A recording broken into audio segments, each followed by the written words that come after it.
somebody holding this here in a position that most of you can see. Did you change any of the modes on there for this test? No, it's a good question. All I did here was I turned this on, and I'm using pressure. Pressure. I'm looking at pressure on both sides here. Pressure on the green side, pressure on the red side. Mm-hmm.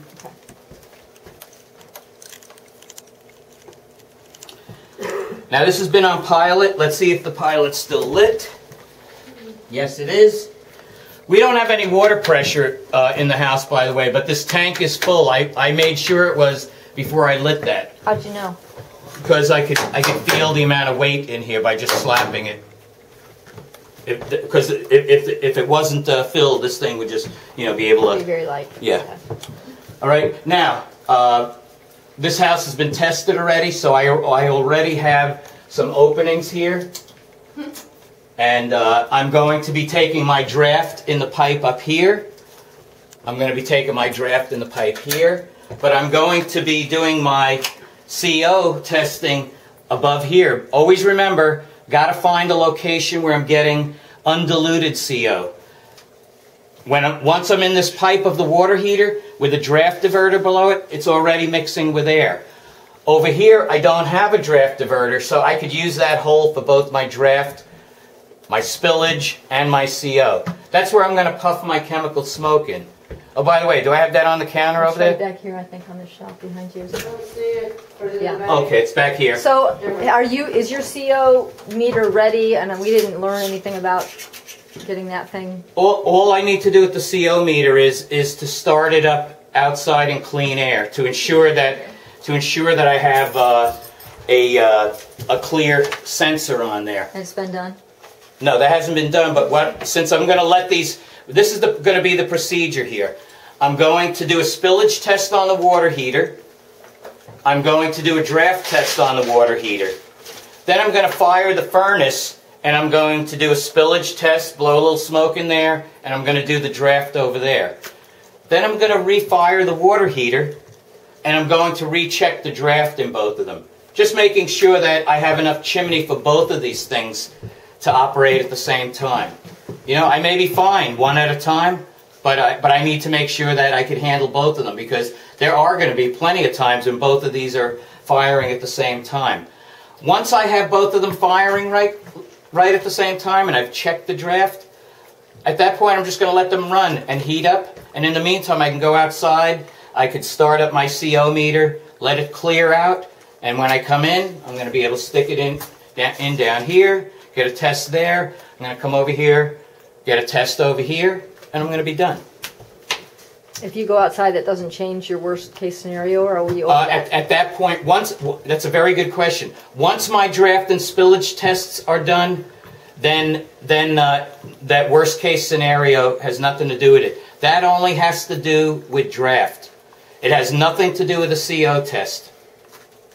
There's no such thing as a worst case CO test. Even though there's some trainers out there that think that there isn't. It has not. Remember, the CO, I'm testing the appliance. The draft and spillage, I'm testing the chimney. Once I'm done testing the chimney, I can turn off all my fans and everything. I do not make more CO in these things by having fans on in the house and everything. This thing's going to burn the way it's going to burn. All right, so what am I looking at now? At this point, I know that my house pressure is within limits.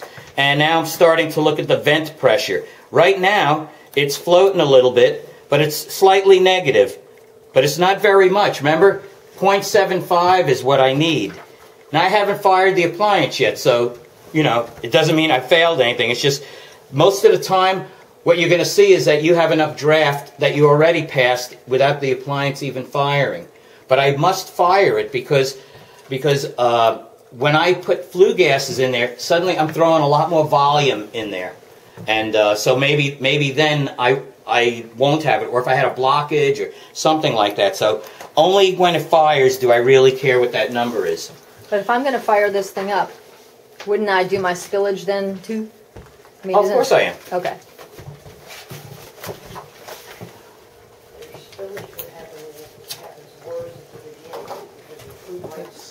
Measuring the draft. The red hose is measuring draft. If you use this chemical smoke, this is an important thing here.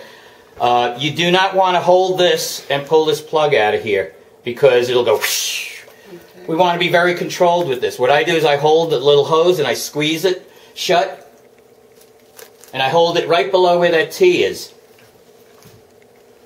I turn it, look at that. Now watch this, when I release that, when I unsqueeze that. Comes out. Sometimes it will. It'll be under a little bit of pressure.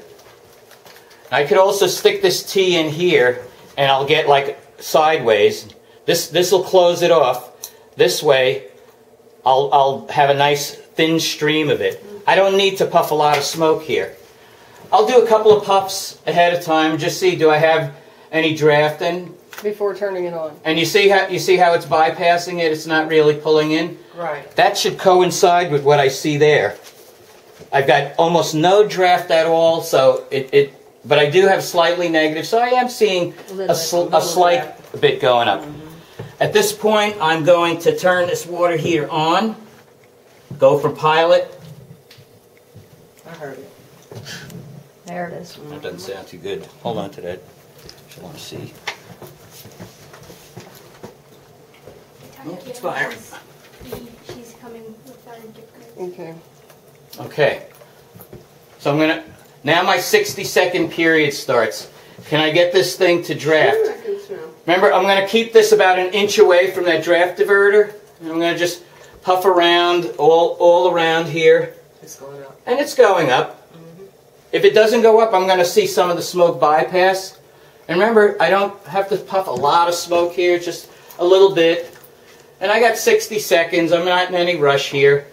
If you got really strong draft in there, then your spillage test might last 15 seconds. So I'm satisfied there. What is my draft in there right now? It's minus 1.5. I needed minus 0.75. So I passed draft and spillage here.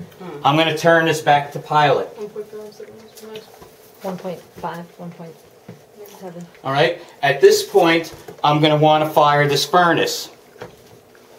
Now I'm just going to, you can hold that. And I'm going to ask you to step back here only because we haven't fired this and I don't know what the behavior of this thing's going to be. Kelly, can you put that thermostat to heat setting and some kind of setting that I guess is as high as you can go? Minus 40 plus. Yep. What did he do? I don't know. He got the 0.7. The house is 78, so the 80 was good. Okay. Here we go. Oh, yeah, he got 40. Okay, here's my fan coming on. It's going through its safety sequence. 80 divided by 40 was 2, and then he minus 1.5. Then your igniter will light. Now remember, I'm going to do one other test here, and that is a flame interference test. Once these flames come on, that blower is not going to, not this blower, but the main blower is not going to come on right away. There's going to be a delay. If some of you could get down here and look, you'll see something glowing in there. That is the igniter. Do I see Okay. flames? Now I got flames.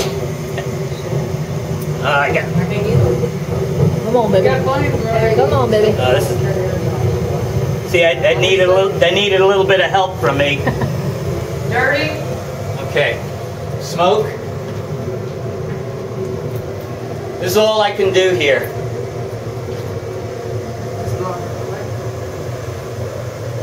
Yeah, it's sucking it up. No. It's blowing it out. Oh, it is blowing it out. Now, if you think that's the case, then stick this in here and get an actual number.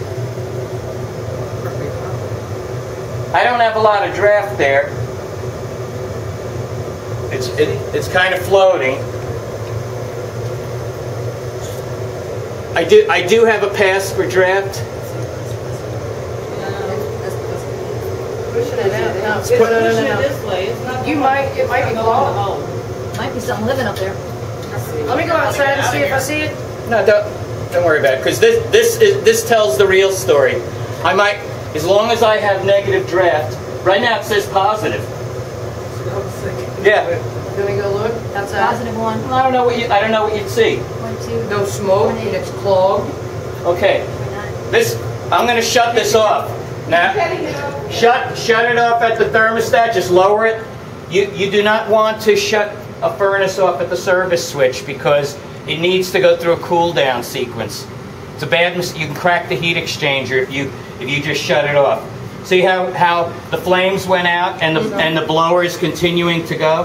What did you get over there on that meter? It was a positive number. A positive number. Would it matter what direction you're So holding it the failed tube? under If worst you're holding the case. tube down, No. would it not measure positive? And if you're holding it up, would it not measure negative? No. Well, if he's got a positive. It's just I'm sticking this into another zone.